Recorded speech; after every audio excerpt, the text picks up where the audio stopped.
The following program is rated TV MAL. It contains strong language and is intended only for mature audiences.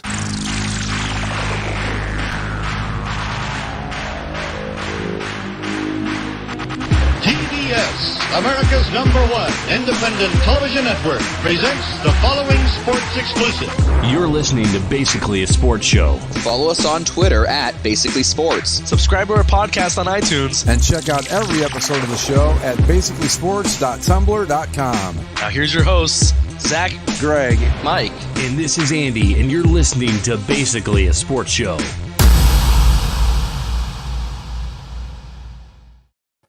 And here we are.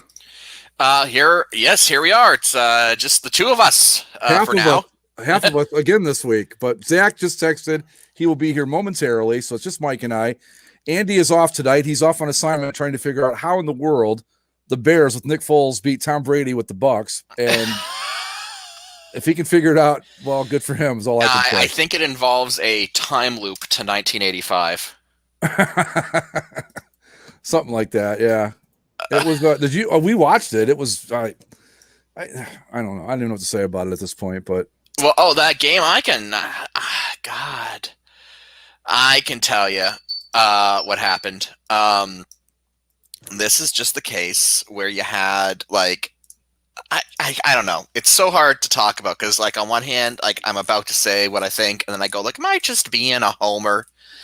But like, if I'm just gonna be brutally honest, like my opinion, what I saw was that, you know, the Bucs had a lot of really good drives going that they kind of shot themselves in the foot over, you know, stupid penalties. They took a lot of dumb penalties. And then they had, you know, a couple very near interceptions on Nick Foles that, you know, for whatever reason, they just couldn't pull it, including one that looked like it could have been a pick six. So, you know, one of those picks that wasn't one of those non-picks is a pick. Maybe they convert one of those field goals into another touchdown. They win the game, but you know, they didn't. And they are 3-2 instead of 4-1. That's just how it goes. Yeah. Oh, Chaos Blast, our listener from the home of, what was the guy's name again? The dude, 2 foot or 12 foot something or other. Anyway, yeah. Speaking of which, Mike, you're Canadian, and obviously so is Chaos Blast. But today is Thanksgiving in Canada. It is indeed. Unfortunately, I am in the United States. Unfortunately, for a lot of reasons,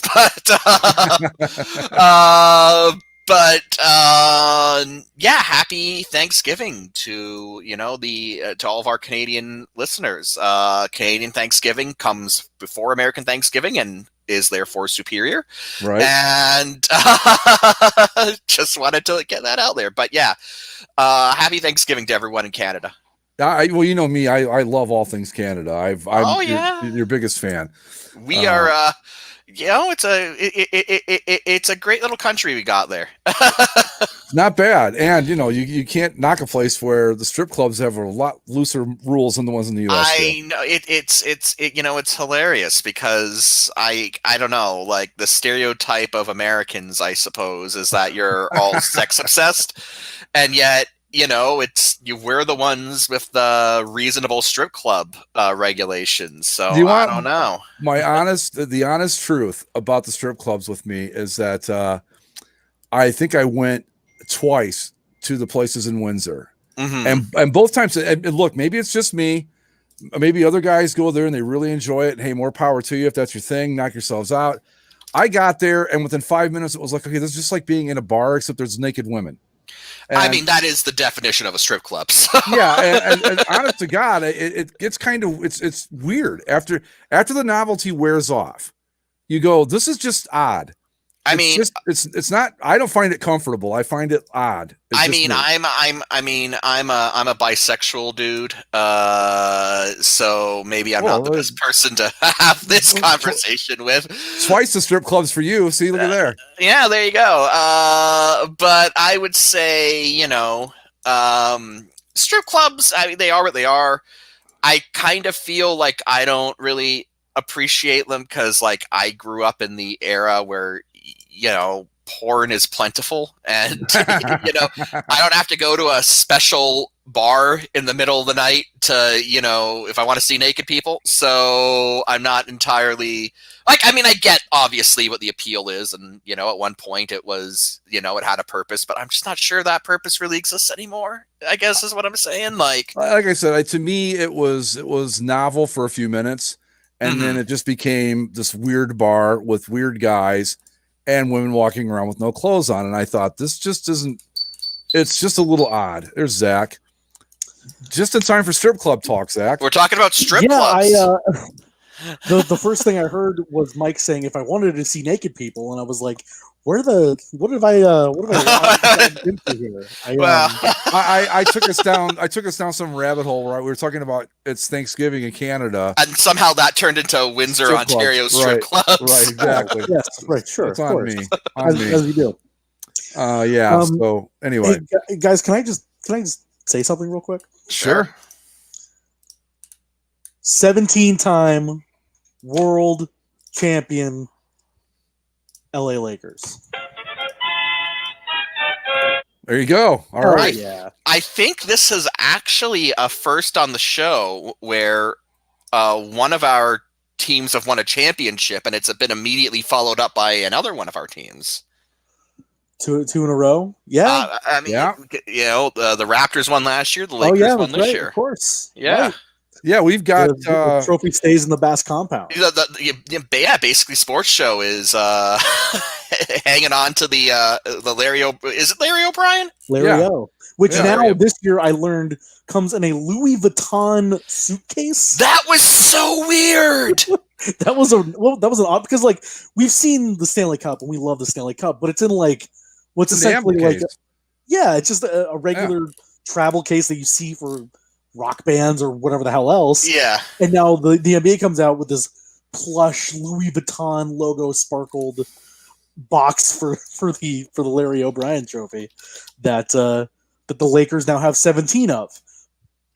Yes. The Lakers franchise, do you hear me, Bill Simmons? The Lakers franchise has 17. Not 12. Not 12, 17, yes. 17 titles, the same as those goddamn Boston Celtics.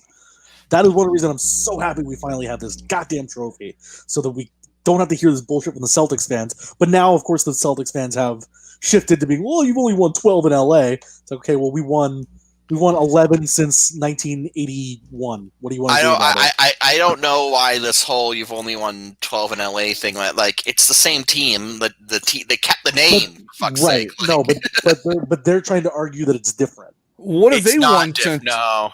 They've won since 81. Let's see. They won in 81, and then in 86, and then they won 3 with Bird, so 84.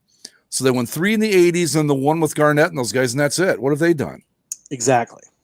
I'm sorry, but it's just, you want to talk about overall, sure, but you can't discount 5 Laker titles and then go, but you've only done this, and then end up getting beat by 8 trophies or 5 or whatever it is. And as I Google the Lakers Wikipedia, just so I can get my facts correct, if you Google the Lakers today, purple and gold fireworks show up on the Google page. So that's fun. Let's take a look. Very nice. Los Angeles Lakers. Yeah, so the Lakers have 17 titles, as mentioned. And since 1980, there have been 80, 82, 85, 87, 88, 2000, 2001, 2002, 2009, 2010, and 2020. There they go. So, in the modern NBA as we know it, 11 titles. And let's not forget that the Lakers have been to 20 more finals than the Celtics have? Yeah. And of the majority of the Celtics titles came in one championship dynasty where there was... Well, I was just going to say, if we're going to start parsing out how the titles work, then let's take the 60s away from the Celtics, and where are they? Exactly. I think you were allowed one black player a team back then. Back when the league was the Boston Celtics and then teams made up of just some guys. Well, and even the Celtics are it's 4 5'11" white guys and Bill Russell. Yeah. Yep. That's not fair. That's not the same thing as the Lakers having to beat Jimmy Butler and Bam Adebayo, or Jokic and Murray, or Harden and Westbrook, or Damian Lillard. Like, it's not the same thing. Or to go back to have to beat Bird, McHale, and Parrish, Same and those guys, and I forget who they played with the Kobe, the 5 titles, the 3-peat, and then the 2 after that. But they played the 76ers. They played, oh my goodness, they played the Sixers in, they played the Pacers, the Sixers, and the Nets, and then they lost to the Pistons. all right, well, that's not exactly a murderer's row, but still. Yeah. But the thing is, though, if you're going to qualify it by only this many in LA, then you got to go to Boston and go, we only won this many since the 60s, which is what, the same 4 that I just brought up? Yeah. Basically, yeah. So come on. No, they won one in 76. I take that back with the last remnants of the 60s team with like Dave Cowens and a couple other dudes that, like John Havlicek, I think, was still on that team, but that's it. And then it was 81, 84, and 86, I think. No, anyway, but yeah, it was like 4 or 5, which is still not bad. I mean, I'd take it, but this is a great point Chaos Blast makes. At least they acknowledge all the championships. Again, one of the reasons I'm so happy for this Lakers title is that beforehand. Oh. But now there's no doubt. There's no doubt that the Lakers are the glamour franchise of the NBA. Like, bar none. Like, because now we don't even have the thing of, well, you don't have as many titles as the Celtics. Well, yeah, now guess what? We do. And we've had the most finals appearances. And we've won with the innumerous amounts of the greatest players of all time, whether you want to go with Kobe or Magic or Wilt or Kareem or Jerry West or LeBron now. Like, I don't know. I know that Lakers fans can come off to non-Lakers fans as being entitled and douchey and, all the things that we complain about the Yankees or the Patriots or whatever. But you know what? I get it. I get it. Like, we're sitting there watching the game last night, and a couple of my friends are diehard Miami Heat fans. And I am just like, I'm saying some stuff very matter-of-factly during the game, or because we talked about like the greater narratives overall, and just like that we were talking about like, no, the Heat should be proud of getting to this point because, back at the beginning of the year, who knows if they're a playoff team, and even if they do make the playoffs, you couldn't have expected them to compete in the East, win the East, even push the Lakers to 6 games. And they're like, oh, you Lakers, what are you saying? That that the Lakers were destined to win the title? And it's like, well, yeah. Like, this is what the Lakers play for. Like, the way that sports works is that some teams are happy to just make it. Some teams are happy to win a division title. Some teams are happy to be that scrappy underdog that, fights their way through. And then there are teams like the Lakers, teams like the Yankees, the Patriots, the Steelers, even the Montreal Canadiens, whatever you want to say, where your whole goal every single year, no matter how good or bad the team is, if you do not win a title, you're not doing what that franchise is supposed to do. Yeah. And that's another thing what I've loved about LeBron coming to the team is yes, people could say that he was coming here just to make his movies or to, make more money and do whatever. He fully embraced the idea that the Lakers are a legacy franchise and he wants to bring them back to their rightful glory as a title-winning team. And he embraced that. He's a guy that loves his basketball history. And now, and I think I said this to you guys when he got signed way back when, 3 years ago. LeBron coming to LA is only a success if he wins. And does LeBron become a true Laker otherwise? No. The only way he becomes one of the Laker greats, quote unquote, is by winning a title. Yeah, absolutely. And he did. Otherwise, he did it in demonstrative fashion. Otherwise, I'm trying to think of a guy from the Lakers that was good that didn't win. Karl Malone, Gary Payton. That. I mean, it's just you played for the Lakers, but that's the truth though. I mean, with the Lakers, teams like that, Yankees, it doesn't matter. Like, Dave Winfield was a great ball player, but he never won the World Series with the Yankees. So no one talks about. I mean, he's one of the Yankee greats, but when you hear Yankee greats, his name rarely comes up because he doesn't have that ring to go with the rest of it.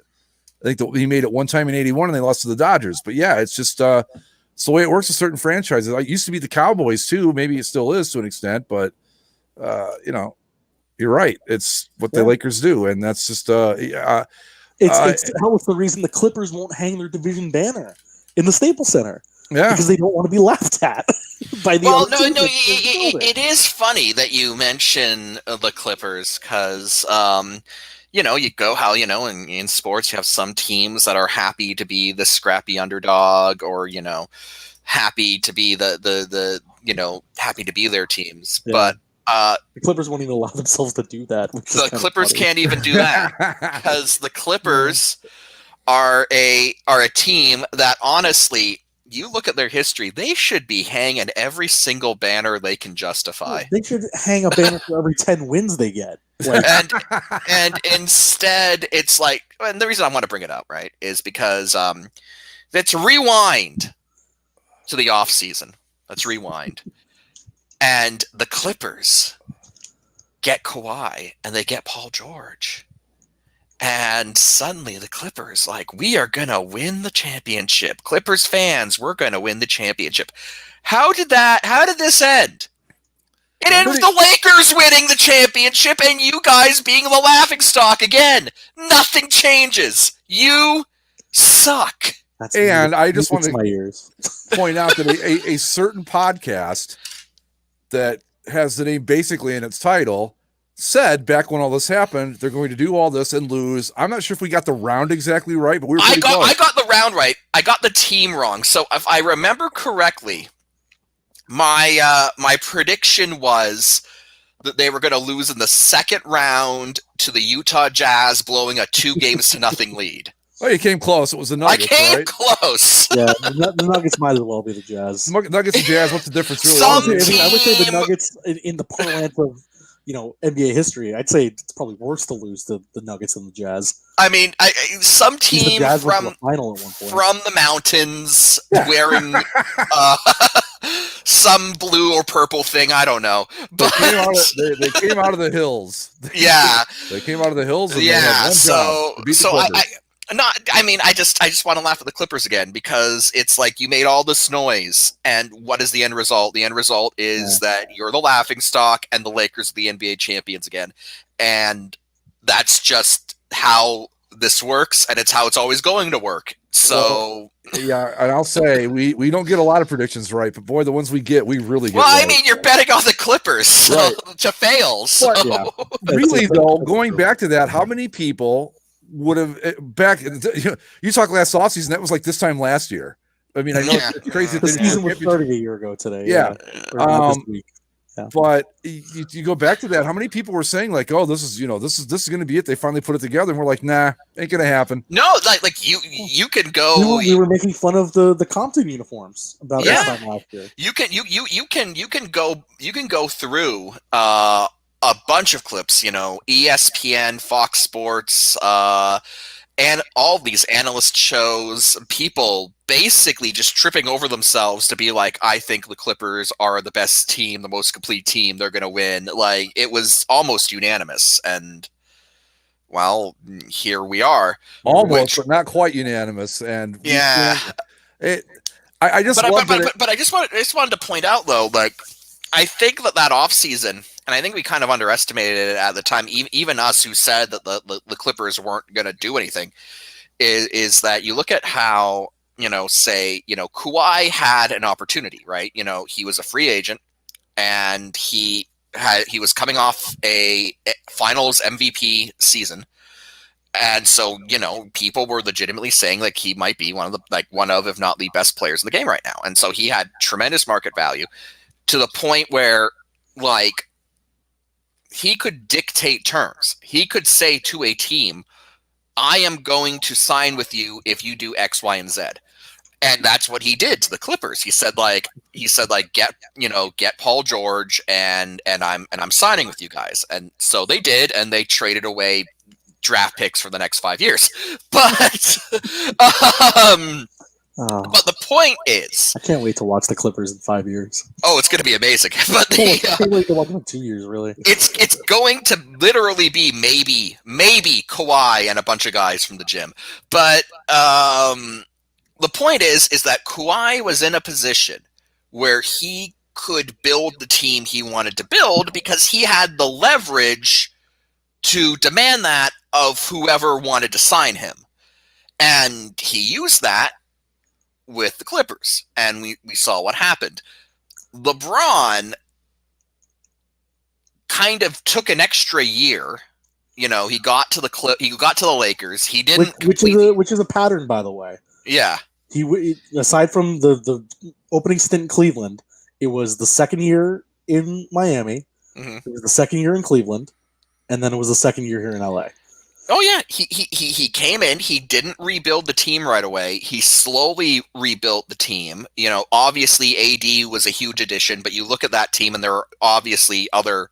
I mean, Dwight Howard was on it, for crying out loud. Well, I actually heard a very good argument from Colin Cowherd this morning about LeBron's style of play, saying that basically, like, he doesn't come in and immediately, like, you don't just immediately win.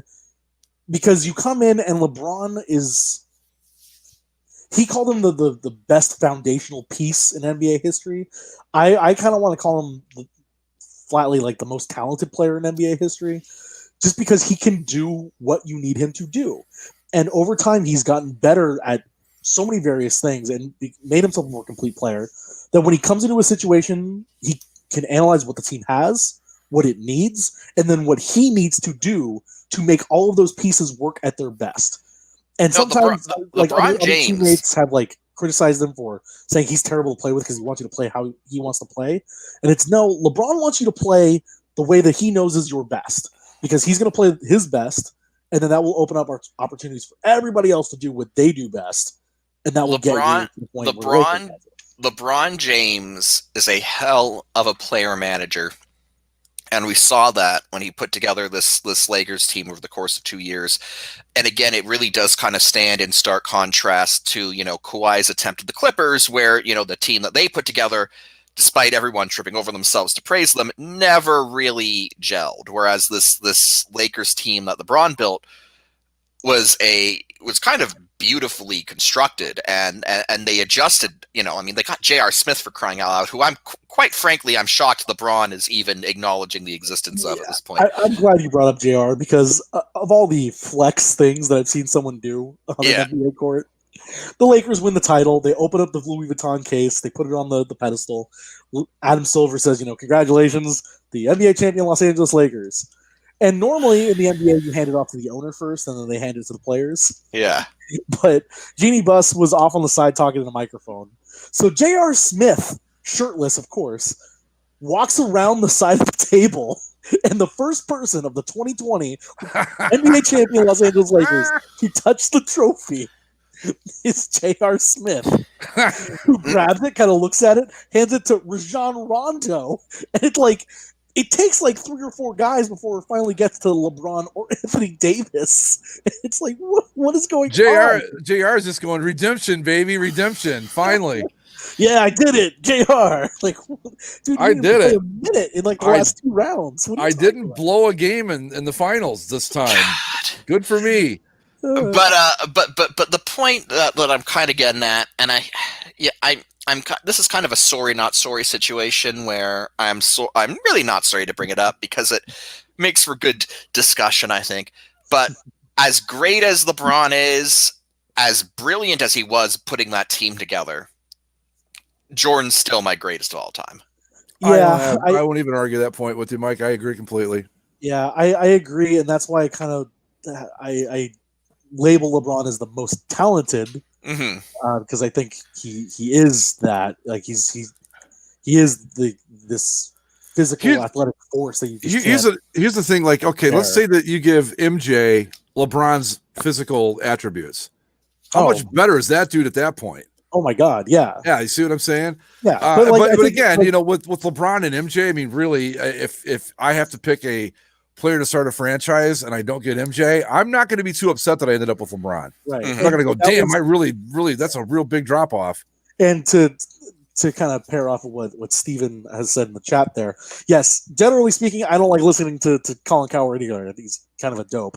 But the point that he made was comparing the feat that LeBron has done now, where he's won three titles or 4 titles with 3 different teams, and 3 completely different teams, where he's had to do something different on all of those teams. True. Where He's also the only player in NBA history to win the NBA Finals MVP with 3 separate teams. right, yeah, and I think it's interesting to compare. Like LeBron had to go to Miami to get Wade and Bosh, and those guys are different players than what LeBron had in Cleveland, where he won with Kyrie, or what he has now here in LA with Anthony Davis. They're all different sort of players. Yeah. Compared to Michael needed Scottie Pippen to win. Like, Yeah. well, yes, LeBron has always needed a running mate, but he's won with very different running mates. It hasn't been like, no, this is my guy. This is the only way that we can do it. Where if I don't know if MJ didn't have Pippen, that the Bulls win. Well, the I title. also think that the NBA, in fairness to Jordan, back then, the NBA really wasn't quite where it is today, where players could just say, "Oh, it's not working here. I'm going to go here and build a team with my buddies." Like those. I mean, like those Jordan teams were constructed in part around the strength of Michael Jordan, and it was and it was very much not like, I'm going to test the free agent market and see, you know, who I can get to play with me. It was, no, we have this generational talent in Michael Jordan, and we're gonna build around him, and we're gonna get the pieces in place. And you know, it is hard to argue the results. You know, 6 trips to the finals, 6 victories. I think in terms of team construction, they're 2 completely different eras. Which is why, also, by the way, that I don't really like. A lot of people blame, you know, or try to pin it on LeBron. It's like, oh, he kept switching teams. I don't subscribe to that either, because LeBron, you know, came up in an era where that was acceptable, and that's how you did things. And to people, you know, complaining about the you know, the big 3, you know, that he did in Miami, he was not the first to do that. He was not so the whole. And not to mention, like, we all saw his opening career in Cleveland. Like, none of those guys were up to the level of any of the teammates he's had since. Well, every I mean, you could go back to the 72 Lakers. They had a big 3. They had Wilt, Jerry West, and But at this prime, I think Elgin Baylor was on that team. But then you go to the Celtics. You know, it was Parrish, Bird, McHale. You know, the Lakers, it was Kareem, Magic, Worthy. I mean, it's not an unusual thing to No. a construct of the modern era, and it's not. Like, we made fun of I think it was around the Anthony Davis trade when that Boston fan, Austin from Boston, yes, was complaining about how the Lakers aren't winning the right way or whatever. Yeah, the Lakers are winning. Yeah, and it's like, no, man, they're winning the NBA way. It's like remember when the Celtics like traded all of their prospects to get a big 3, and then they won the NBA championship. Their last championship was Ray Allen, Paul Pierce, and Kevin Garnett. Come on. Yeah. And very rarely do you get a situation like you had with the Warriors of a couple years ago, where, I mean, that is a team that kind of was built up, but like, I don't think anybody, while they were building it, thought that they were going to build this incredible. No. They hit on some true alchemy there. The Warriors teams were a complete fluke, because they were basically getting Steph Curry on the cheap, because his contract was coming up for renegotiation. He got hurt the year before, which weakened his bargaining power, which meant that he did not get a huge contract, which meant that when he, then when he was healthy to play and he was playing on that diminished contract, he then, emerged as a superstar. Yeah, but it's a rare. It was a situation. confluence of events where they got a generational talent, Steph Curry on the cheap, which had kind of domino effects because that then eventually allowed them to have the cap space to sign, Kevin Durant. Which all you have to do is kind of look at the NBA playoffs as they played out, and you look at, say, let's just look at the Nuggets, right? That's a team that it beat the Clippers, who were supposed to be a favorite, but all Clipperness aside, like, on paper, should be a finals contender.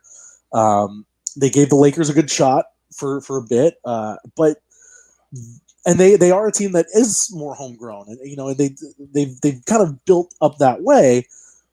But I think like they hit their ceiling. I don't think that team still needs one more thing to make them a title contender. A fat Serbian man beat Kawhi and Paul George, and that just makes me laugh. Well, to go back to the Lakers versus Clippers thing too, with Kawhi and Paul George. If I sit down and I say, okay, guys, you can pick these. You can either go with Anthony Davis and LeBron, or Kawhi and Paul George. Who are you picking? Well, you have to understand that back then. Again, this was in the middle of the Kawhi sweepstakes. Again, the Raptors had just won the championship. He just won the Finals MVP. Like, his stock was through the roof. Yeah, it was to the point where, let's be honest. This is not the first playoffs where Paul George has underperformed, right? Playoff Paul is a thing. Paul George is the weak link and all that, because I think like if we go back and say the Lakers had won the Kawhi Derby, and it was LeBron and Kawhi, I don't think they had traded for Anthony Davis yet at that point. Maybe they did. Apparently, I can't. I do distinctly remember though that Anthony Davis was, if he wasn't a Laker, it was confirmed. Like, because I remember the discussion was that it's like, oh, if they get Kawhi, like it's going to be like LeBron doing game manager stuff to feed the ball to Davis and Leonard. Like that was the pitch. Think about this Lakers team, as good as they were. If you put Kawhi Leonard in place of Dwight Howard or of Kyle Kuzma or whoever, like that's not even fair at that point. That team is winning the title this year, next year, and until they don't want to play together anymore. So I don't know. It's just, I think having been able to take in LeBron now for 2 full seasons, one where he was injured, admittedly, and another where he is 35 years old and still becoming the Finals MVP. I am, I'm converted on so many things about LeBron that, like I told you guys, he needed to prove himself to be a Laker. He wasn't just LeBron winning a title. It's now LeBron is a Laker.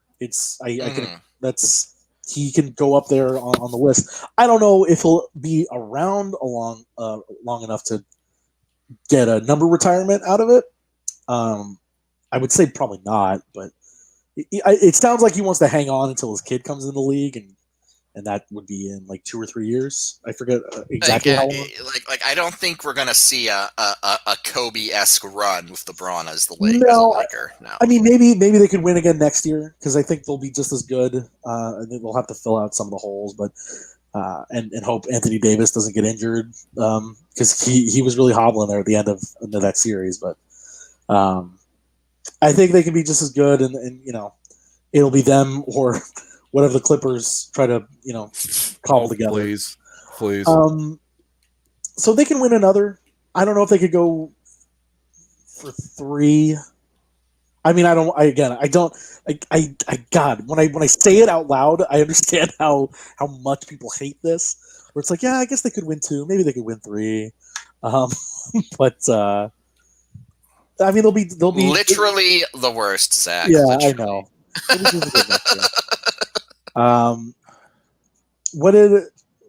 Now that the bubbles have been completed in both of our the winter sports that have gone all the way into the October of the next year. What do we think of the Walt Disney bubble? I mean, I think Worked. both bubbles prove. I mean, as far as I know, neither the NBA or NHL had any COVID outbreaks once they got in. The NBA only had to deal with, of course, the Clippers, Lou Williams going to get hot wings at a strip club to tie it back to what we opened up with. Yeah. But yeah, no, I mean, it's not something that I hope we ever see again. I bet those guys are happy to be out of there. Oh, 100%. Yeah. Because they've been there since what, July? Yeah. I think the people that have been there the longest, like the ESPN reporters that were there from day one until the end, was 106 days. Oh my! And that was for the reporters, which got there a little bit later than some of the players. So, wow.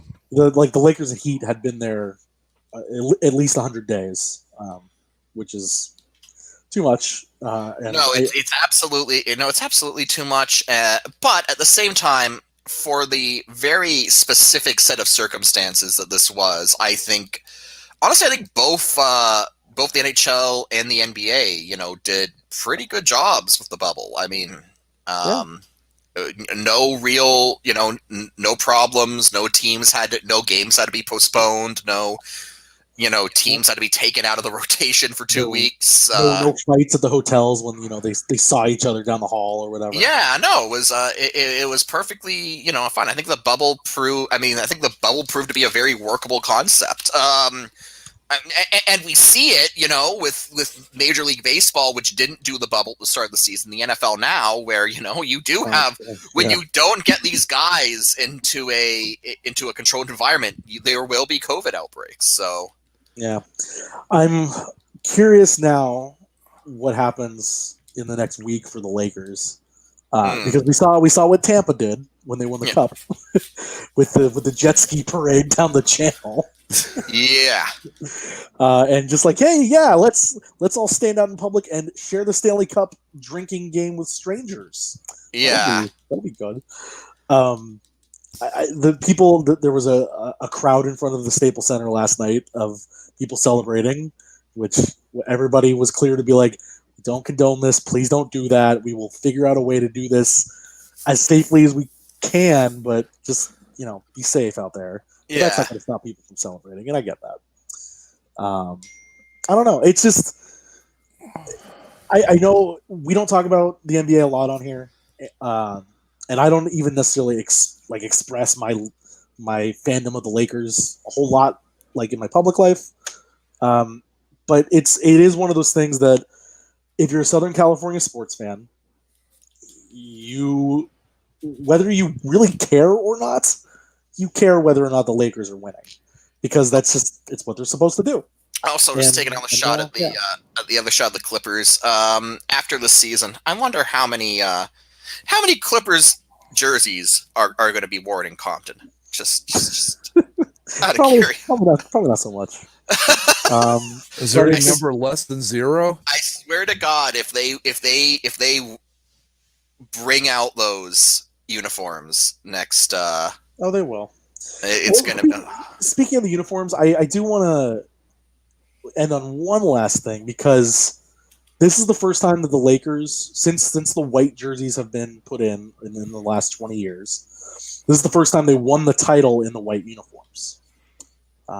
Which no matter what the situation, whether it's a playoff game or not, they wear them on Sunday games, and this was a Sunday win. If they had won in Game 5 or if they had won in Game 7, they would have won in the Black Mamba jerseys. Mm-hmm. Now, I'm somebody that I've liked the white jerseys in their time. I think they look clean, they look nice, but it just feels so off from the Lakers' aesthetic. Like, they wear gold at home. That's just what they do. And so now they have a white jersey. Well, why aren't they wearing the white jersey at home all the time then, like everybody else?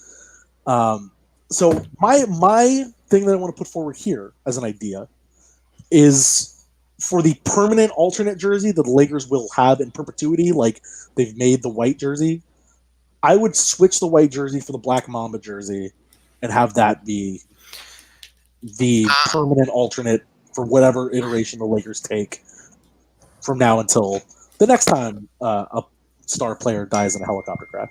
Oh God. Oh God. As far as the uniforms go, I got to admit, I prefer the white jersey over the black Mamba jersey. The white jersey, even though it's not, traditionally Lakers, still reads more like a traditional Lakers uniform to me than the black Mamba jersey, which to me, I don't know, just seems like a fashion jersey. So I don't know. I don't mind it. All right. I only bring it up just because it's been an ongoing discussion with me and my girlfriend the last few days. She's clearly not a diehard Laker fan in any sense. Like, she cares in the same way, as I said, also the California sports fans do.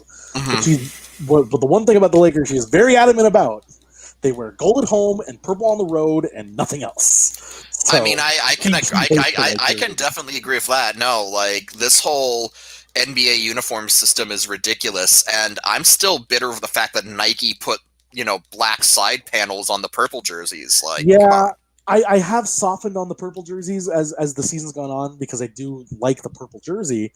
I just I would love to not have to make a caveat and say I don't love the black panel, but I do like the jersey overall. Just give me a purple jersey. Just like we said when it was unveiled, like Magic Johnson jerseys. Like I said when the jerseys were unveiled, like, making a Lakers jersey should be the easiest thing in the world. Like, it's not hard, and yet they screwed it up. But you know what? I don't know. Maybe I'm just used to the white jerseys more because they've had them for so long. Yeah, and again, they're not like boys. Yeah. Huh? Well, let's not go down the Laker jersey rabbit hole again. Oh, okay. God. We've had this conversation like 1,000 times. All right. Well, I don't think the whites are monstrosities. I understand. I don't mind them, but I'm with you, Zach. Purple on the road, yellow at home. That's it. Yeah. So, all right. Okay. National Football League. Yeah. The For National those of you that Football wanted the League. sound clips to come back, there you go. The COVID Football League. Am I right, guys? Yeah. More games delayed. So Yeah. Does anybody even know what is going on with the rescheduling thing? I don't even get it. It's like, wait a minute. So this game got moved from this day to this day to this day. I read the press release, and it was just like the shifting of this one Patriots Broncos game somehow caused a cascade of 8 other games. Yeah. To be moved all the way through week 11. So it's one of those things where I will look at the schedule on I can't even guess Thursday because the Chiefs Bills was supposed to be this Thursday, but that has now been moved to, was it Monday or Tuesday? I don't understand why this one game has just fucked everything up. Like, I don't know. It's gotta be a network thing where it's like, well, we promised these networks X amount of games. Well, it was weird because there was a situation where it was last week when the Patriots and who were they playing that week? The Patriots game that got moved to Monday last week. Patriots Chiefs. Chiefs, yeah. Yeah, that game got moved to Monday, but stayed on CBS. And instead of being the local game, they made it a national game, which was nice. And then this Pat's Brian Hoyer, national TV. Sure, let's go. Well, it's hidden now. There's ratings gold. But they moved the Broncos Pats game for this week, was supposed to be on Monday tonight, and instead of it being on CBS like it was originally scheduled, it was going to be an ESPN game, and it was going to be broadcast by Kirk Herbstreit and Chris Fowler. They said so on Saturday night. Right. But then on Sunday morning, they decided to move the game entirely out of this week because they had another one more Patriot case test positive on Sunday morning. So now we're in this roulette where all the games are moved, and I don't really know. And unless you're a fan of the team, I don't think it matters to you. Look, I'm gonna lucky. Come Sunday. I'm just gonna look at the schedule and see who's playing. Right. Yeah. Right. Yeah. The only thing that seems to be really messing up, other than the team schedules, I'm sure, is fantasy football. Is taking because all of a sudden you've got. I don't know how many people had a lot of Broncos players on their fantasy team anyway, and if you do, well, you weren't going to win the league, so don't worry about it. but there, some people had some Patriots, and it's like, I know that I got a notice in my league, like this game's been moved, so adjust your lineup accordingly. And it's just, once the dominoes starts, the first one falls, it's just a matter of time before it's just And what's the lesson? The NFL didn't do a bubble. Well, it's not even. It's not even that they didn't do a bubble. It's that they didn't plan for this to be a problem. Yeah. And it's like, oh man, you saw baseball. Here's the question, though. Okay, I'm not saying it is or it isn't. I'm saying, but do they see it as a problem? Because we saw, was it last week when the either the Patriots, one of those teams had an outbreak. Was it Cam Newton? And they're like, we'll just move the game to Monday instead. Oh, okay, fine. I mean, so I don't understand what the plan is here, what the goal is. Yeah, well, that one was something that came up in casual conversation for me, where it was like, okay, so you get these positive tests during the week, and so the game that moves from Sunday to Monday? Yeah. What is the one day doing different for you?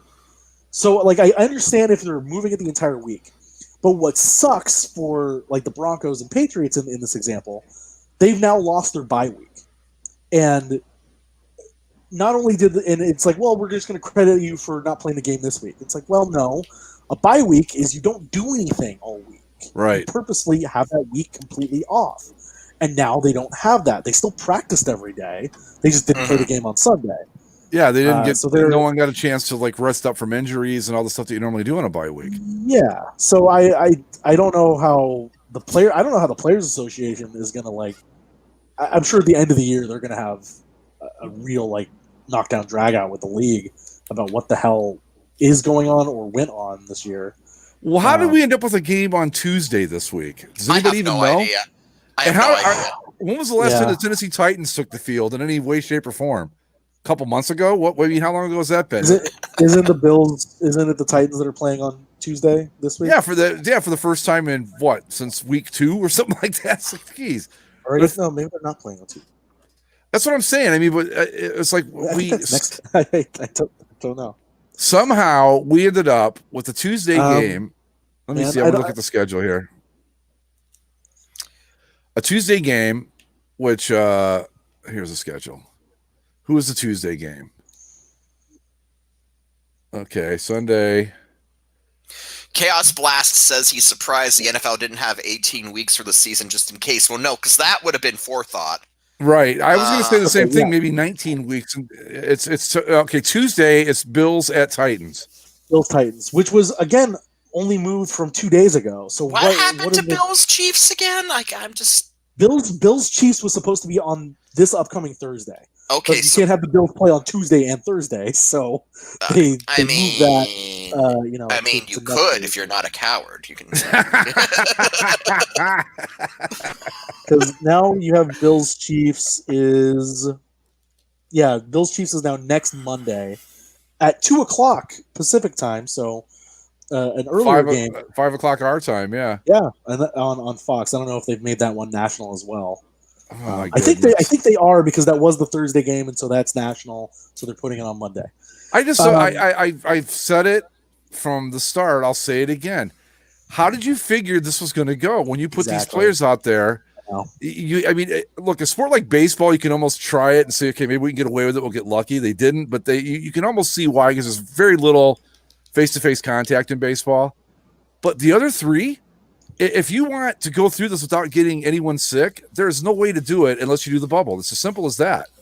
Because you get these guys out there, like I said, they're breathing in their faces, they're running, they're breathing hard, they're God knows what all, and they're in big pile-ups for 3.5 hours. And it's not just the same 22 guys, it's 53 guys from each side. So of course you're going to get sick. But have we traced any of these back to an actual game?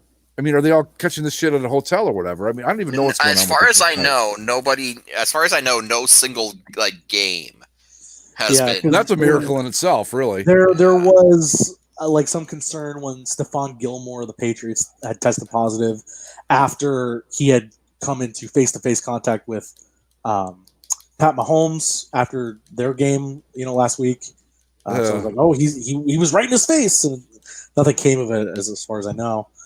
But I think it's who said it there? A Chaos Blast made a good point.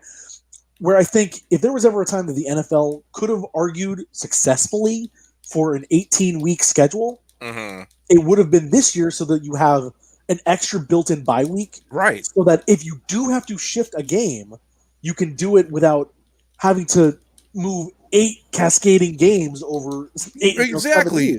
Maybe you do this. You go, under the circumstances, we're going to shorten the season to 14 games, and we're going to do 17 weeks like we normally do. No bye weeks at the 14-week season. We're just going to play, but we're going to have these 3 weeks, like just breaks in between. And it's like a little place where you go, okay, we can throw the games that we couldn't play into the slot. And the NFL was so goddamn determined, and we figured this out, back in June or July when we they're going to be the one league who said, "Fuck it, we're doing it." They were so damn determined to plow forward as with business as usual, and it's like, man, this whole year is not business as usual. You can't, no. The NBA just played 3 months at Disney World. What did you think you were going to do? Baseball. The Dallas Stars and Tampa Bay Lightning played for the Stanley Cup in Edmonton. Yeah. Hell, baseball even tried to limit it to say, hey, we're only going to keep it in the divisions. And yet still, there were multiple outbreaks on multiple teams. So how do you think by letting your players crisscross across the country like normal was going to be fine? And I think I heard an argument from somewhere too where the players are getting tested pretty much every single day, right? And so they've created this sort of false sense of security for themselves, where they think, just I'm being because you're tested every day doesn't mean you're immune. Right. We're getting tested every day. If I get it, it'll be caught and it'll be no problem. It's like that's as I think we're learning more and more. Like that's not the case at all. Where like you might have had it before you got tested positive and still spread it, or you get the positive test, but who knows when it passed. It just kind of all goes back to the NFL didn't really plan for it to mess up when the NFL didn't plan basic foresight. Like that's what happened. I don't think that at all, Mike. I think the NFL said, we're the NFL, we're going to do what we want. Yeah. I don't think it was a lack of planning. It was just it was more hubris than it was lack of planning, if you ask me. Just like we're the NFL, and if people get sick, well, they get sick, which is kind of the way they've handled it. Yeah. I mean, until someone can explain the logic to me of taking a game where a guy tested positive, we'll move it back one day. Okay, if you guys like say Zach at your job, if you test positive, you don't get to go back tomorrow, or they don't go. Well, just come in on Wednesday, Zach. No. You're going to be gone for 2 weeks. I think the logic was that they would give it an extra day so that they could get another round of tests in. That's all well and good. See if anybody else had gotten it besides the one person that's fine. If if this thing was as predictable as that, and then it was a matter of you get exposed and you get it immediately, sure.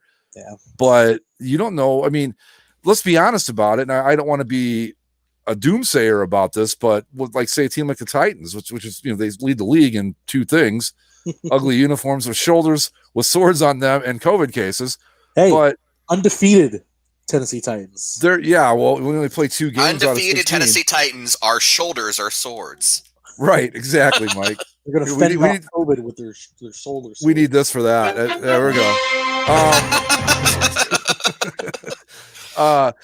But there's no guarantee that, I don't know, maybe with them, maybe they are past it because, God, they've been out of the picture for a while now. But there's no guarantee that in a week, 7 guys are going to pop up positive. There's just you just don't know.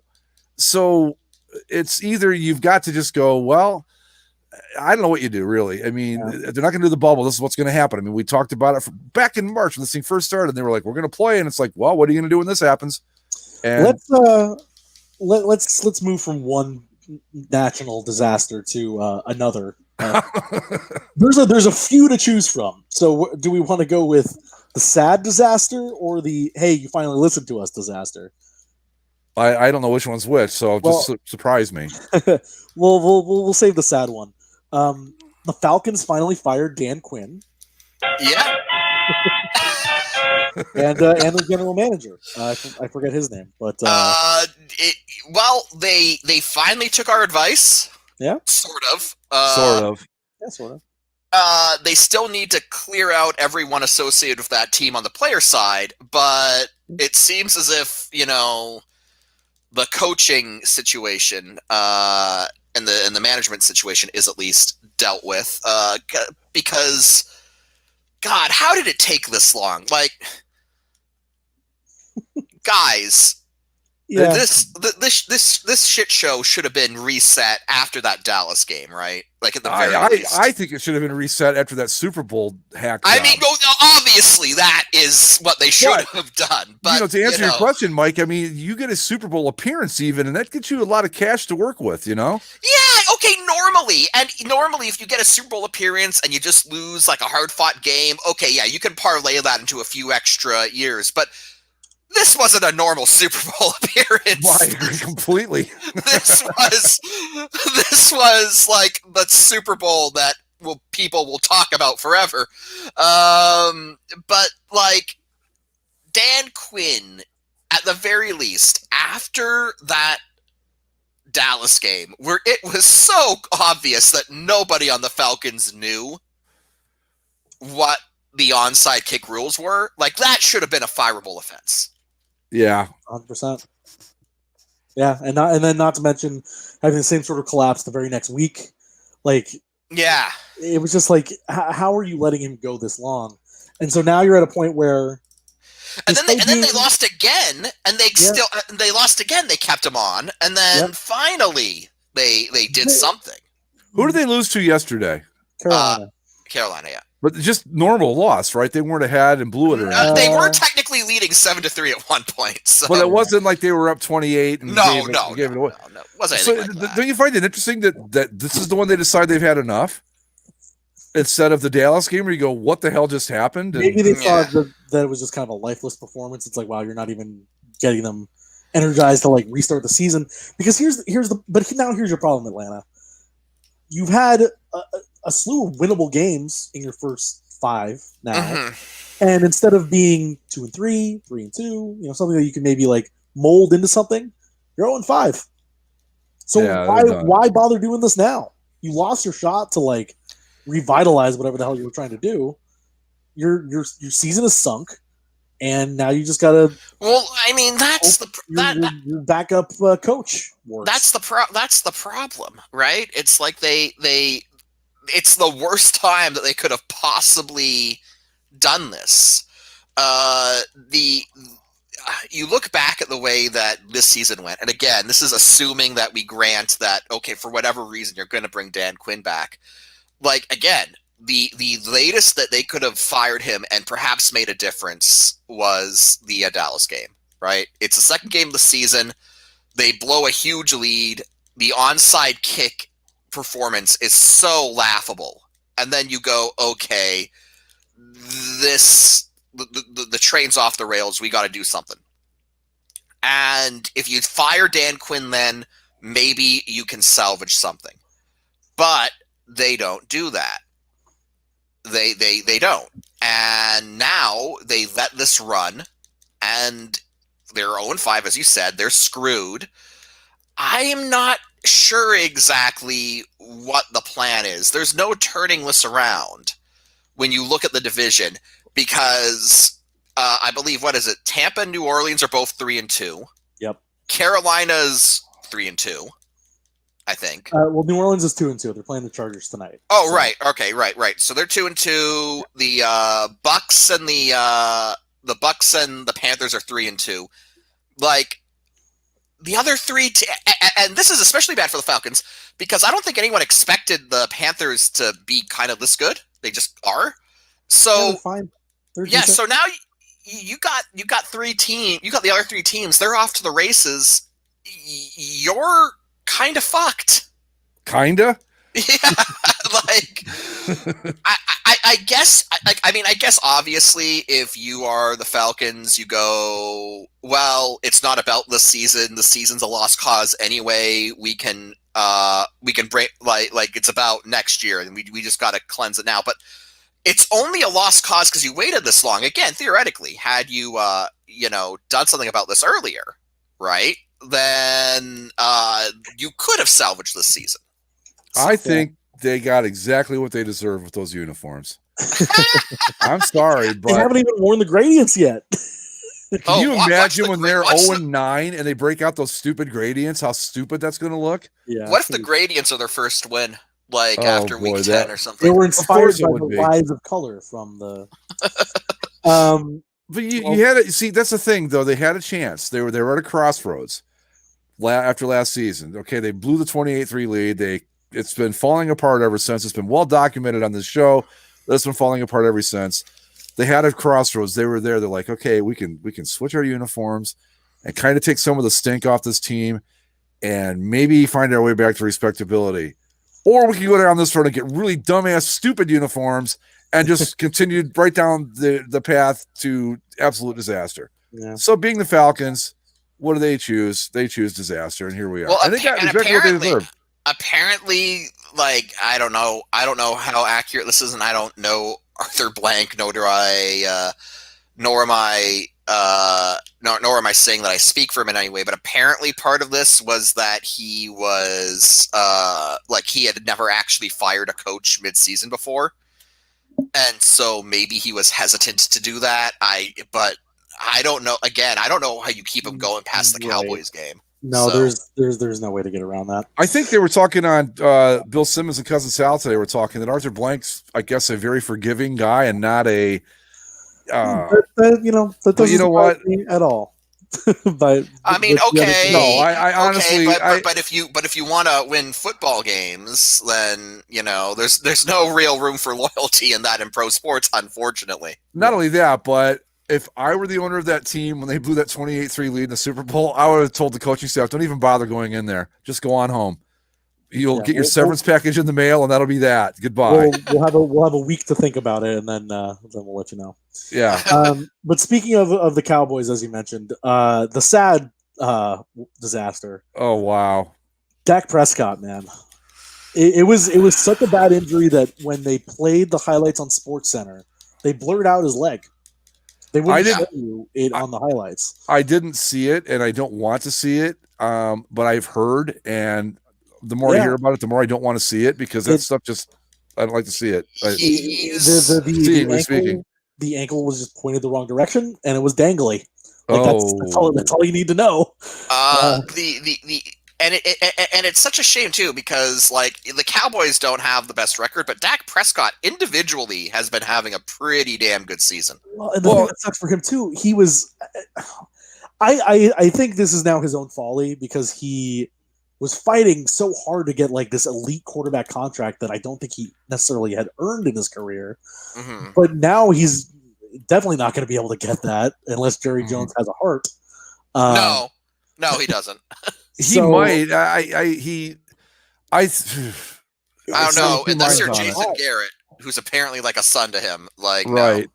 Yeah, and funnily enough, of course, Jason Garrett was the offensive coordinator on the opposing sideline for the Giants. You had the guy that Dak Prescott replaced, Tony Romo, in the press box. Right. You had his former coach that just got fired on the other sideline, all there to watch. A particularly horrific and gruesome injury. It ends up being a compound fracture and a dislocated ankle. Oh man! So that's rough. He had surgery immediately on Sunday night, of course, and he obviously will not be playing for the rest of the year. Does that mean that Andy Dalton gets another shot? That means Andy Dalton. He's the man now. The Red Rifle in at QB. He kept them ahead. They won. They tied the game at the 2-minute warning with a field goal and won it with a field goal with 3 seconds left. So Andy Dalton's not terrible, but here's the point. Here's the thing for the Cowboys though is they're still the best team on this garbage pile. Yeah, like the Cowboys are 2-3. The Cowboys at 2-3 have clinched the NFC East. The team that clinched the NFC East was the Rams, who have already swept all 4 teams in the division, which is kind of that is hilarious. Like, can we just name the Rams the NFC East champion? Yeah, the Rams are 4-1. All 4 wins are the NFC East. Does that mean the Rams are fool's gold? I don't know. But so the Cowboys, I was actually rooting for the Giants to hold on to it, just because I wanted to see all 4 teams have 1 win in the division at one point. So now the Cowboys. No, we need a king of this garbage pile. Well, no, but it would have been great because then we'd be one step closer to that 6-win division champ. It's still going to happen. Because I think it's got Cowboys a are good 2-3 with the wins over the Giants and another. Was it the Eagles? It was another division team. The Giants are 0-5. The Washingtons are 32s. Remember the Washington. The Washington are 1-4, and then the Eagles managed to hang on to a 1-3-1 record. So, hooray for that division. My only problem is that I don't see Dallas going. What would they have to do? Go 4-11 over the rest of the way here. Basically, I think they can can do win it. division. It's Andy Dalton, Greg. That's a good point. That's a very good point. It's going to be. We'll see. We'll see. I get Jerry Jones. I know you love merchandise sales. I will buy the T-shirt and the hat and the commemorative DVD recap of the season if you go 6-10 and win the division. Well, I'm buying 2 because my brother's a Cowboys fan, so I'm going to get one for me and one for him. But speaking of the NFC East and injuries, can we talk about the living miracle that is Alex Smith? Yeah. Wow. Came back in. The Rams were already up. I think it was 20-10 at that point. Mm-hmm. And hey, Alex Smith, you haven't played a down of football in 18 months. You haven't actually had any contact in practice yet. Let's throw you out there against Aaron Donald. How do you like that? Great idea there. Who thought that one through, right? Yeah, well, because the Washington quarterback situation is a mess. Because you got Dwayne Haskins, who was the starter. He got demoted this week, and then suspiciously he was sick on Sunday, so he didn't even go to the game. If you want to believe that one. Was he sick, or was he okay? They say he had a stomach virus. Okay, there's 3 kinds of sick. There's actually sick, there's COVID sick, and then there's I'm going to pretend I'm sick so I don't have to be there. These days it's hard to say which is which. Yeah, right. They said he had a stomach virus, so he didn't show up. So Kyle Allen was the starter, and he had a play where he was running towards the sideline. And the Rams got flagged for this, but he lowered his head into Jalen Ramsey's helmet and got knocked out of the game. They said it was an arm injury. So he got knocked out. He came back to the sidelines later, but Alex Smith stayed in for the rest, where he, didn't do anything, really. He didn't do anything great, didn't do anything bad, but he survived, which I guess so. It's an Alex Smith headline. game. Yeah. But it is. He came back. So yeah, that's comeback player of the year. I don't know, man. Well, did I hear right that he actually, again from the Bill Simmons podcast, did he actually almost die from this? Is that correct? He had 17 surgeries. Oh my! And there was a point where they had to consider amputation, and then there was another point where it got so dire that if things had turned even slightly more worse than they were, he would have been on his deathbed. No kidding. But that's pretty miraculous comeback. I think I'd have taken all that 49er money and wherever else he played, Chiefs money. I would have gone home. Been like, that's it. I'm finished. Thank you, but I'm going. I'm done. Yeah. I mean, they kept cutting to his wife and kids in the stands, and his wife was just like, "Oh my god! Oh my god! Oh my god! Oh my god!" just don't let the big strong man jump on you. And I did notice that, so I think it was the second or third play that after came in, Aaron Donald goes in for a sack, but instead of going for his legs, Aaron Donald jumped on his shoulders like a piggyback ride. I saw that.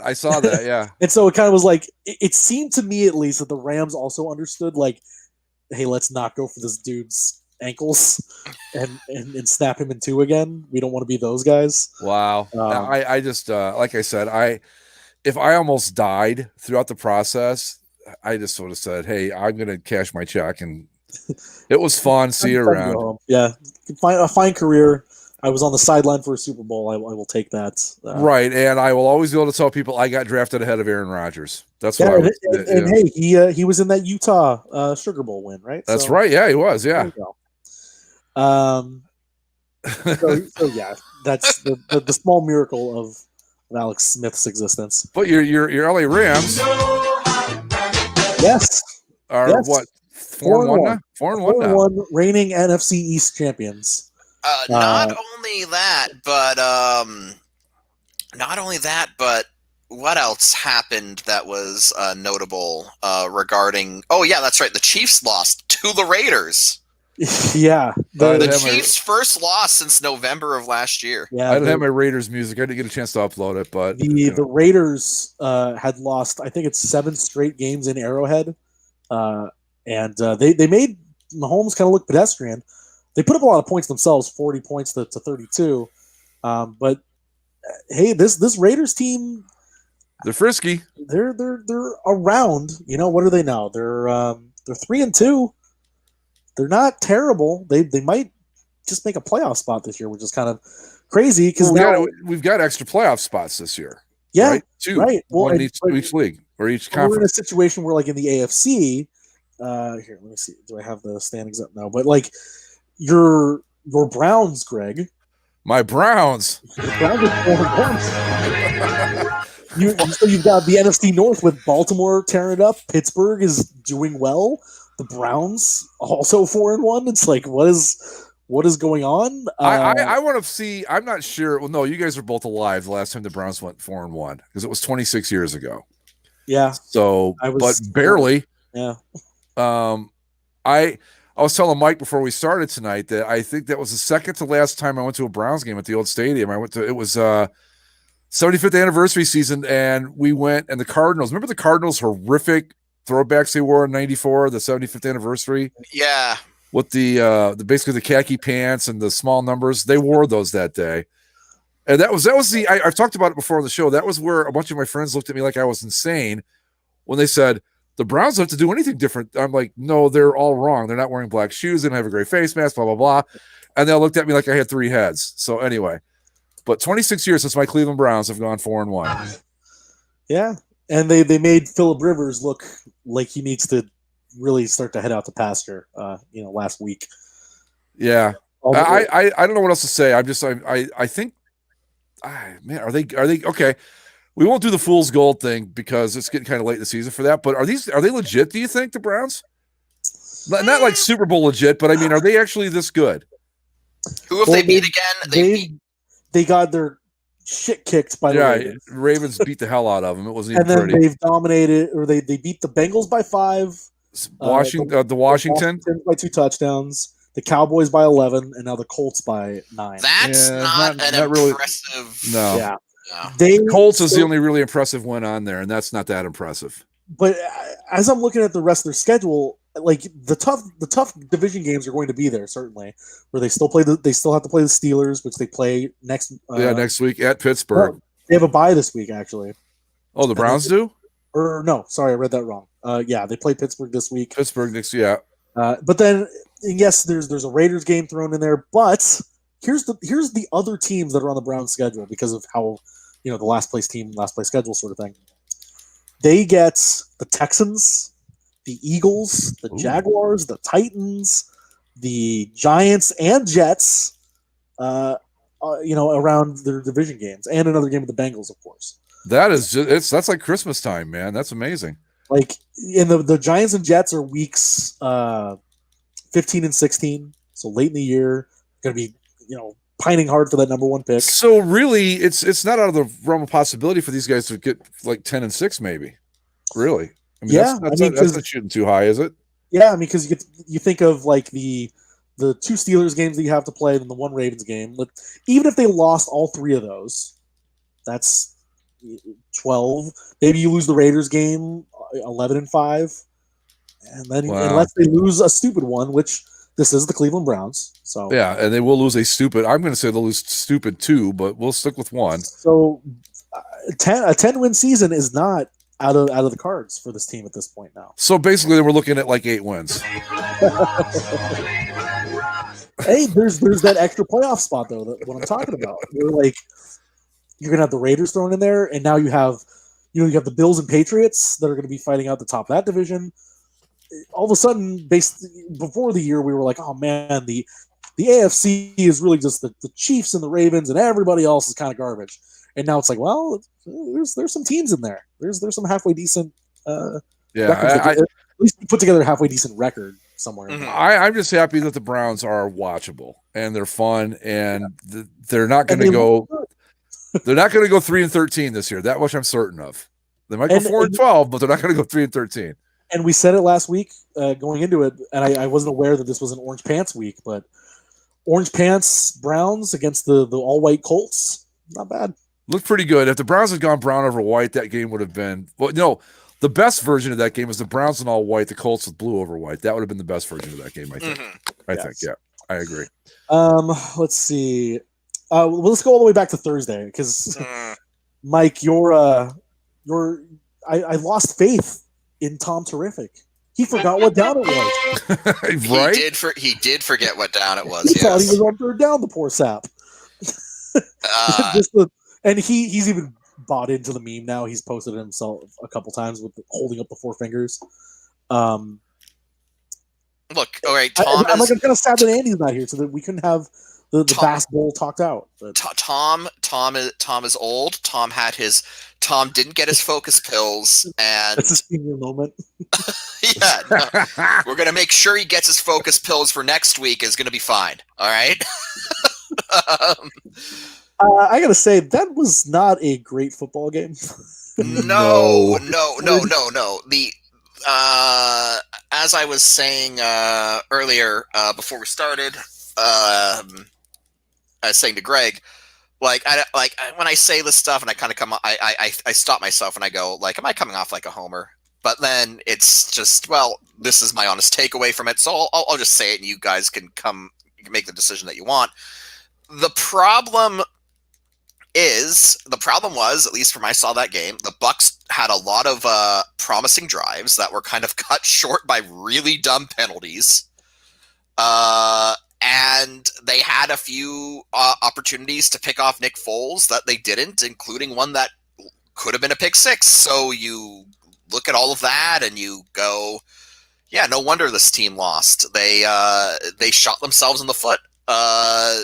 Again, they had a few drives that ended in field goals that were really marching down the field, looking like they could be touchdown drives, and dumb penalties got in the way. And that is kind of what was so frustrating about that game.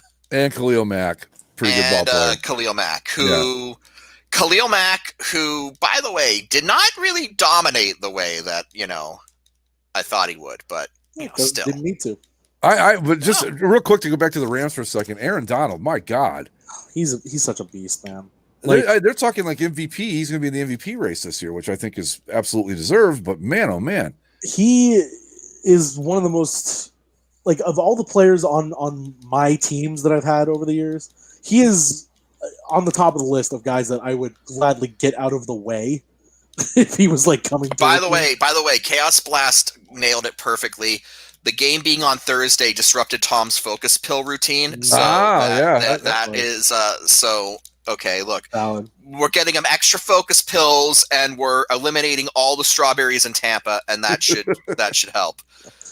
But yeah, no, Aaron Donald 4 sacks again. The whole team had 8 total, I think, and I think through the 5 weeks now. They have 20 overall, I think, which is the most. I don't know if it's. I don't remember if it's the most in NFL history or just team history for the first 5 weeks of the season. But I was almost afraid of what the pass rush might look like, but Aaron Donald just fixes all those concerns pretty easily. And even opens things up for like some of these rookie linebackers that have had incredible starts so far. And that was going to be the weak point of that defense for sure, but.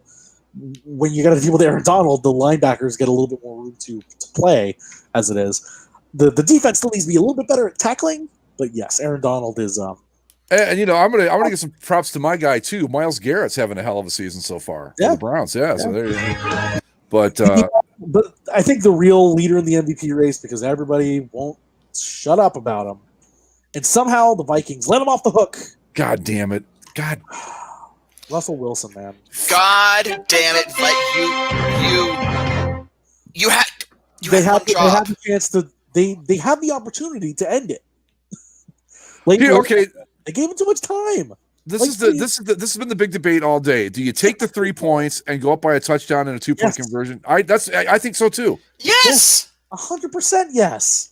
I mean, the worst that asshole can do is come down and score and tie the game. Exactly. The worst he can do. That's the most damage he can do. When they went for it, I'm like, they're not going to get it because it's just Russell Wilson, and we all know what's going to happen next. And sure enough, they didn't get it, and boom, right down the field they went. I was just like, I think my exact words on this text thread were, fuck you, Russell Wilson, right? Fuck. You know what? I understand why you guys are saying, oh, he's in the MVP race. I refuse to concede. Fuck him. Fuck Russell Wilson. Fuck everything about him. No. Yeah. No, I'm with you, Mike. I don't care. No. I'm right there with you. I like everything he does. You just watch it, and I know it sounds crazy to people that are like, no, look at him. He's really good. It's like, no. Just watch him. Everything he does is by a thread. It's all so. Again, we've said it time again. I have never seen a more lucky football player in my entire life. That's what's so infuriating about it, right? Is that it's like this guy. He's not doing like it's not like a Tom Brady thing. I'm like Tom Brady, in his prime, right? Where you would go, oh, you give Tom Brady the ball with 2 minutes left down by 6. He's gonna march down and he's gonna do it, but he did it, and you watched him do it, and you're like, okay, that is a good quarterback who's making stuff happen on the field. Yeah. Russell Wilson just like bobbles around out there aimlessly, and then it just works out for him somehow. And as soon as he gets out of the pocket and starts scrambling around and it's chaos, that's it.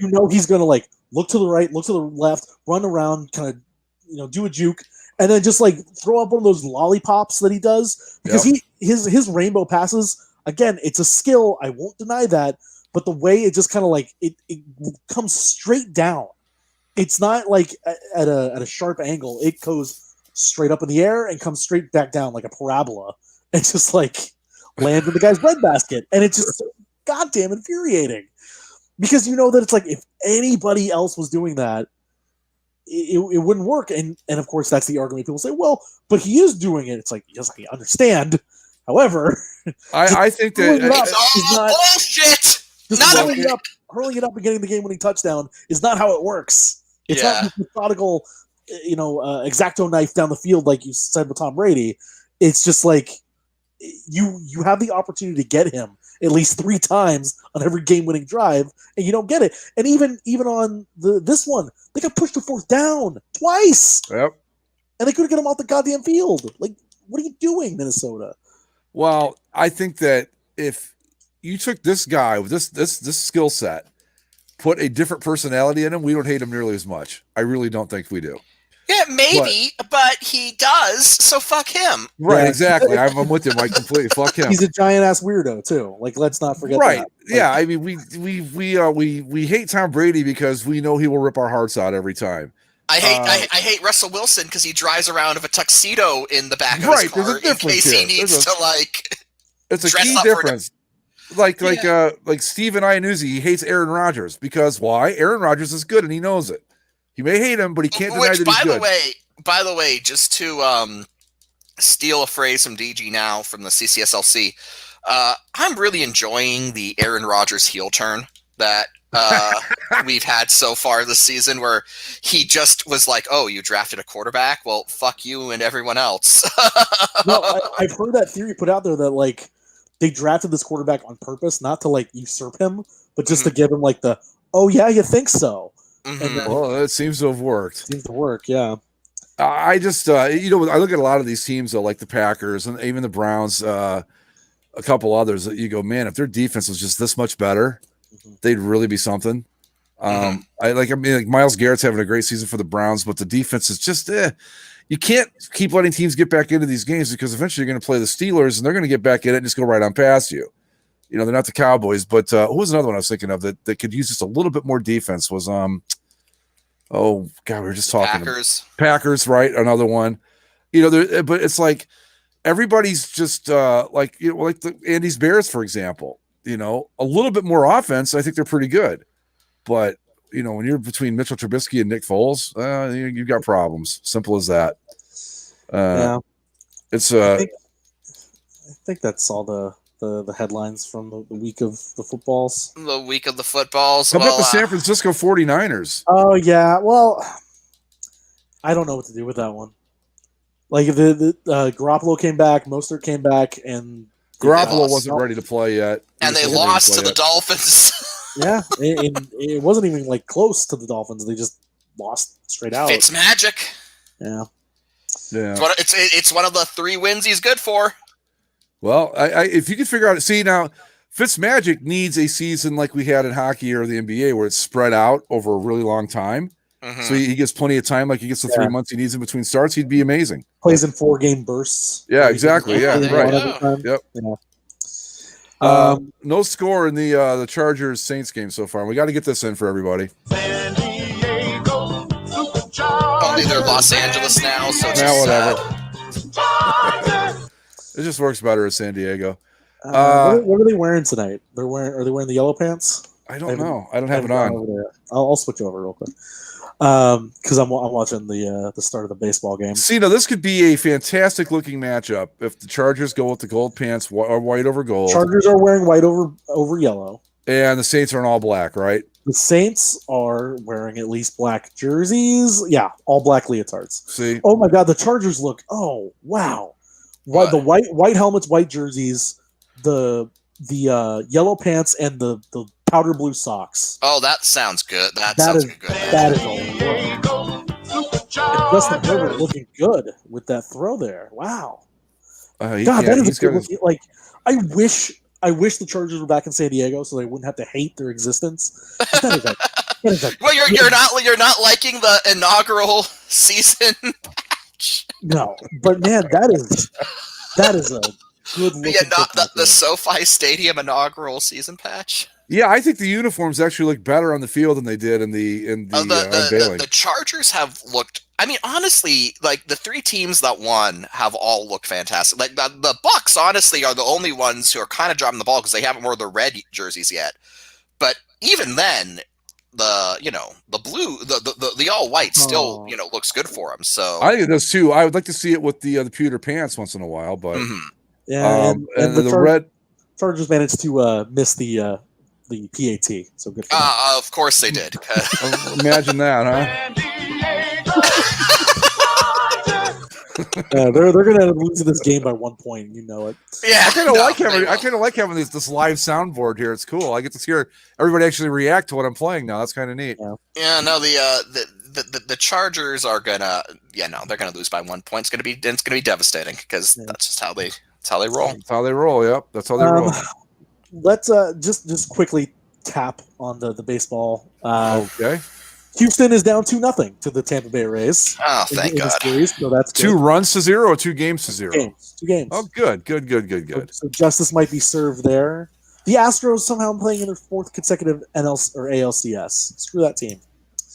They beat the A. God damn it, Oakland! Can you just once in your fucking life? This whole playoff has proven to me that the Minnesota Twins and the Oakland Athletics are functionally useless, and we'd all be better off just contracting both of them. The A's haven't won shit since back when McGuire and Canseco were steroided up in '89 or whatever it was. It's just unbelievable to me.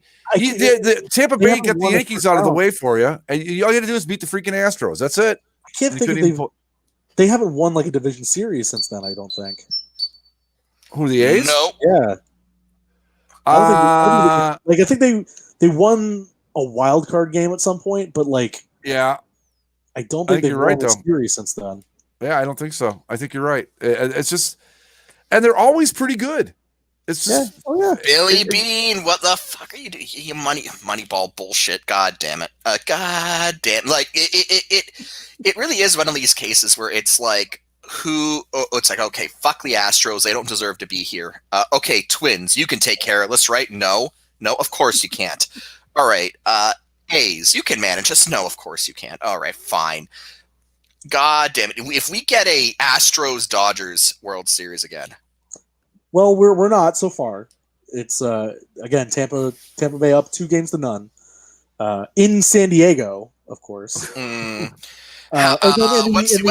the NL sitch like? Right now, game 1 just started, first inning. Braves Dodgers. Braves are up, And Freddie Freeman hit a solo home run. They're up to 1-0. Yeah. The thing that's interesting here, of course, is that they are allowing fans at the NLCS and World Series playing. I was just going to ask because you've got. I don't know how big the crowd was in Dallas yesterday, but pretty doggone big. Yeah, I think they said they were selling 12,000 seats, or making 12,000 seats available for the NLCS games and World Series games. I know the Browns doubled up on their crowd yesterday. It was up to 12,000 from 6. Yeah. And then you've got Florida. It was just like, fuck it, we're all in, man. 65,000. Let's roll. Did you see the Texas A&M football crowd on Saturday? No. Oh my God, dude! Like College Station, Kyle Field was rocking, and the student section there was no spacing; they were all packed in there. The student section. I just like some people are going all out. Like, okay. I mean, I like I said, I hate to say it, but at some point somebody had to do it. I kind of wish we'd kept it limited to one area, so we could really get a better study of it. Like, say Florida. No offense, Mike, but you guys were the first ones to go. Like, screw it. You're just gonna just let us. Okay. I think it'll all be okay, honestly. But I mean, no, we won't. We won't. Well, it'll be for different stuff though, but not. Yeah, but no, I was kind of. I just don't know that you start doing it all over the place, and then if something does happen, it's just that much harder to figure out where it went off the rails. Well, the interesting thing. Well, the one thing that I want to talk about baseball wise is a historic event happened that we have yet to talk about, and that is that the Florida Marlins, Miami Marlins, have finally lost a playoff series. They got swept by the Braves. Well, thank God. Who is available on the team to sell off? I'm really unaware of what. What is a Miami Marlin these days? Will Derek Jeter trade himself somewhere for parts? Oh, God. I don't. Well, he'll give himself a lovely gift basket as he's leaving if he does. Exactly. Yeah, I mean, hey. You know what, though? That team had to lose because I can't let any team dressed like that get any further than this in the playoffs. It just can't happen. Sorry. Just can't happen. Yeah. And it's too bad the best uniforms in the league, both one team had to lose. It was the Padres, unfortunately. But wow, what a great looking matchup that had to be. LA and San Diego. That was really nice to look. I'm all in on the Dodgers at this point. Like, just you're not going to root for the hometown Rays? Oh no, fuck them. They did beat the Blue Jays, so I understand. But Mike, we still got to play for the because Miami's out, so forget it. Now I was going to say the Heat were supposed to win the title, and then everything would be in Florida. Yeah, we were going to melt down all the trophies and the Heat cure for COVID. Yeah, the Heat opened up Game 6 with the Lakers by getting absolutely manhandled. I think it was a 28-point deficit at the end of the first half. Yeah. I tried to watch a little bit of it, but I guess I just gotten so used to football and having some fans in the stands and stuff that I was just like, it just seemed weird to me, so I kind of couldn't get into it. I will say, like, watching the game on Friday, like, I got so much into it, like, really, like, actual fan emotions of, holy shit, this game is on the line, the title is on the line, this is an exciting game. And then, like, I wanted that to happen on Sunday's game, and it never materialized, and the Lakers cruised, which isn't terrible, of course, to win in an easy fashion, but it was like, I don't know, it felt kind of less than. It was like, okay, we won. I think that Cousin Sal brought up a good point, or maybe it was one of the guys on the podcast where they said, when it's by itself, the basketball is fine.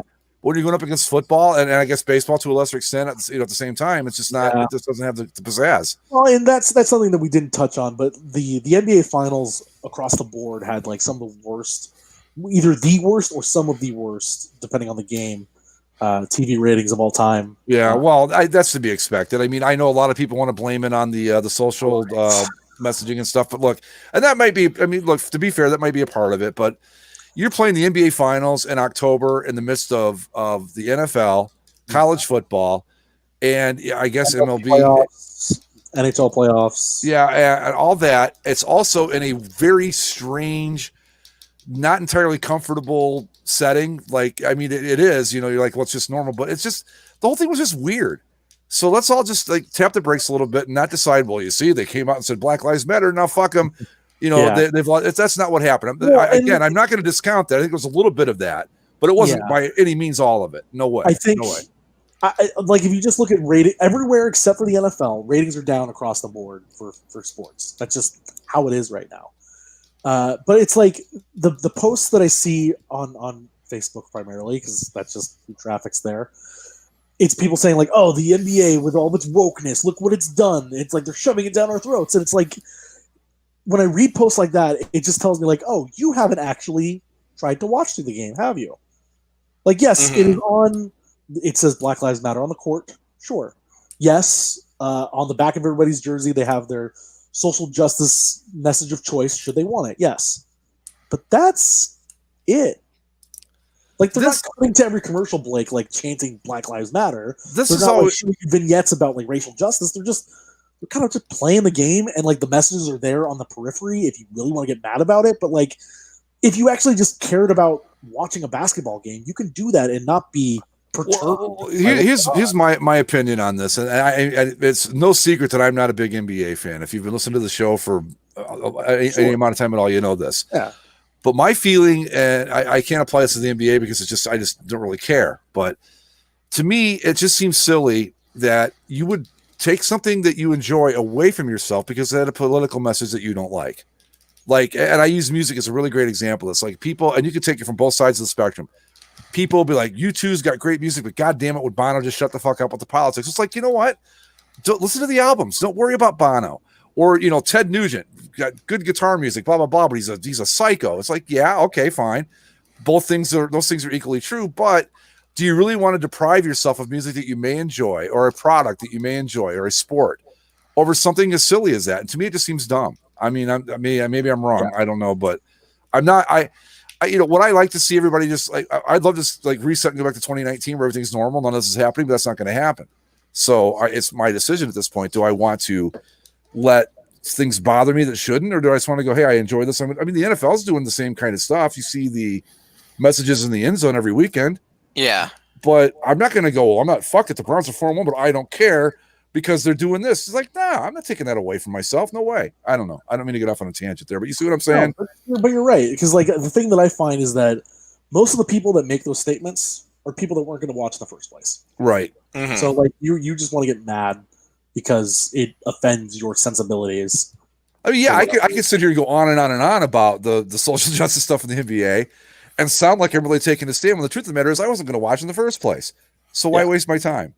Yeah. You know? And I did watch a little bit and it didn't bother me any. I didn't like it and go, oh my God, this is, you know, Jesus, you know, back off a little bit. During the playoffs that they've made a point of it. Yeah. And it's been at like certain flashpoints, like when we talked about the Jacob Blake thing, when the Bucks did their whole sit out and the cascade that came from that. And yes, 100%. Like that's a thing in certain times. But generally speaking, like they're just playing the damn basketball in a gym with electronic fans. Like it's, if there's anything to be weirded out about, it's by the wall of LED faces. The NBA Jam fans. That's the part that kind of like I went, you know, and I could hear them talking and stuff, and I thought, you know. The thing that I found really disconcerting was the bit where, you know, LeBron James is named MVP and he gets the trophy and he's standing there holding the trophy as they're piping in crowd noise, and it's like this is some real this is I don't want to start the LeBron hate train, but it's like this is trending dangerously close to the Emperor has no clothes situation. He's just like, yes, love me, as they're piping in crowd noise. Wow. Yeah, it's you know what, this whole thing, like I keep saying, like, of course the Browns are 4-1 and good in 2020 because of course they are. It's just been a strange year, but I don't want to go down the political rabbit hole, but really, you know, if you don't like something, do you really want to let it like affect you that much? You know, I mean, have some respect for an opposing point of view. Like, I may not like it, but I'm not going to go, oh, I'm not watching that. Fuck them. I mean, come on. Everybody's got a right to say what they want to say. And if you don't like it, well, too bad, I guess. Chaos Blast brings up the possibility that it could be a Tampa-specific Horcrux, and we could still have the World Series and Super Bowl situation to get the trophies too. With the Stanley Cup, that might be enough. Yeah, that might be enough. We might not need the heat. But yeah, I can see it. We'll find out if they all three win. We're going to melt those fuckers down and see what happens. Indeed. All right, we got. Go ahead, Mike. I'm sorry. I was just gonna say, like the fumes that come off of the molten metal will be the cure to COVID. Yeah, go Florida. Right, there you go. Well, like I said, man, I hate that it had to be you guys in the coal mine, but here we are.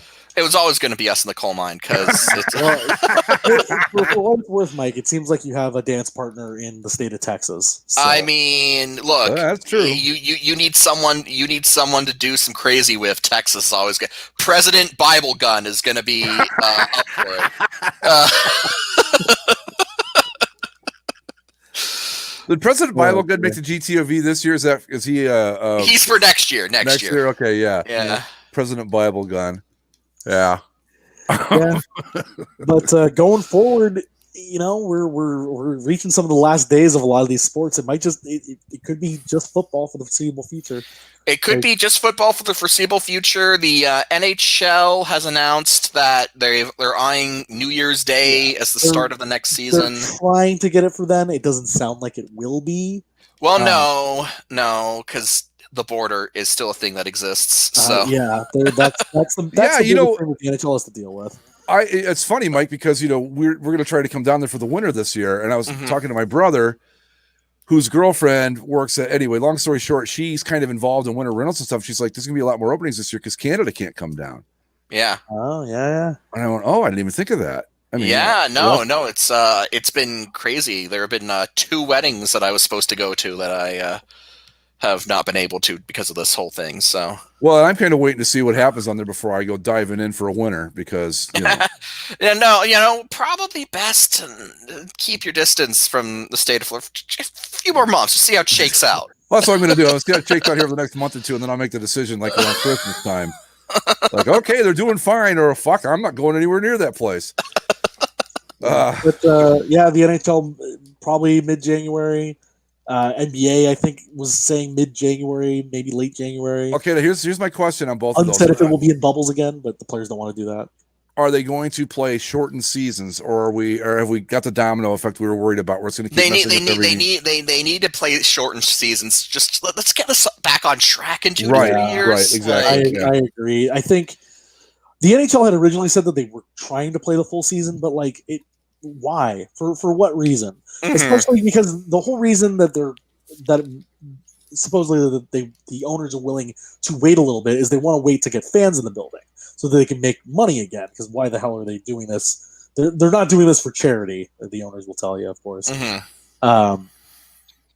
So are you going to have enough places that you're going to have people in the stands by January? I doubt it, but yeah. Nah, especially in the cold weather areas. I mean, I mean, everything that I've heard, and I take this with a grain of salt because it's just like, I heard, is that we're looking at late 2021 before we even start getting back to any kind of semblance of normalcy. So yeah, I think if they really want to charge forward, it's got to be a half season, and you just got to do one of those things again.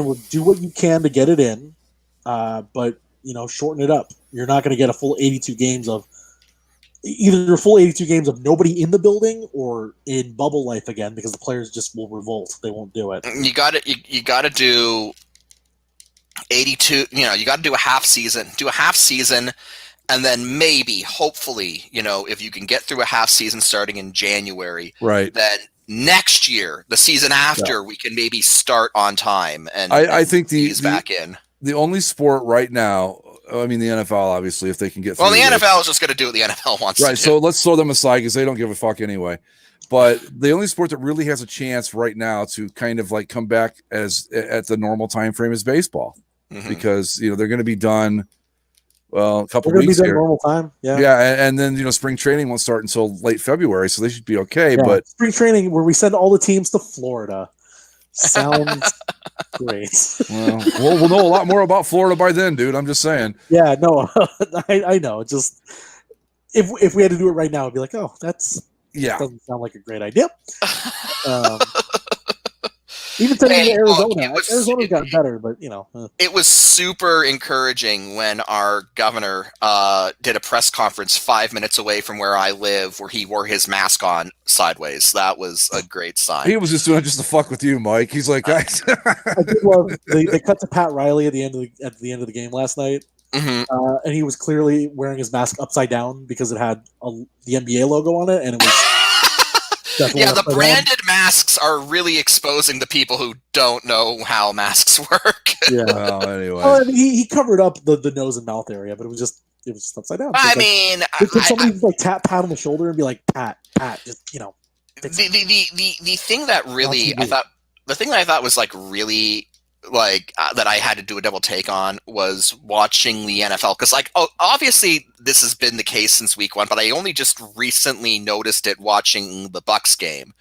Was they have branded face masks, obviously. Yes. The teams have team-specific branded face masks.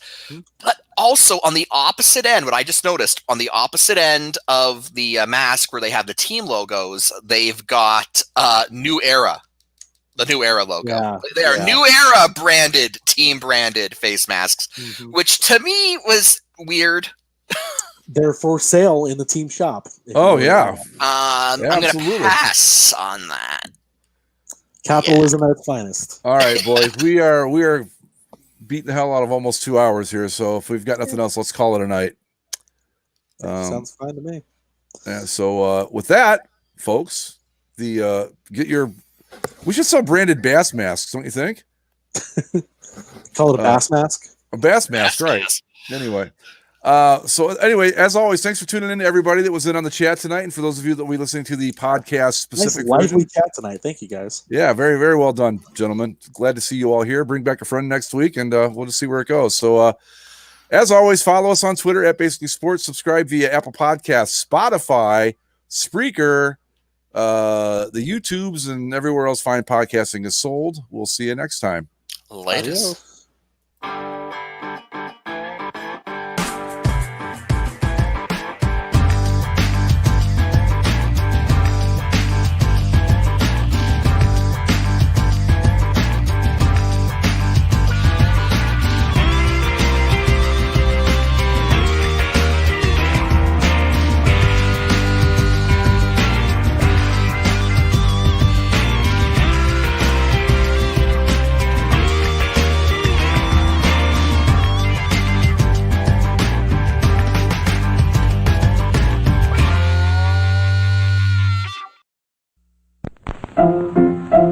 Let's all go to the lobby. Let's all go to the lobby. Let's all go to the lobby to get ourselves a treat.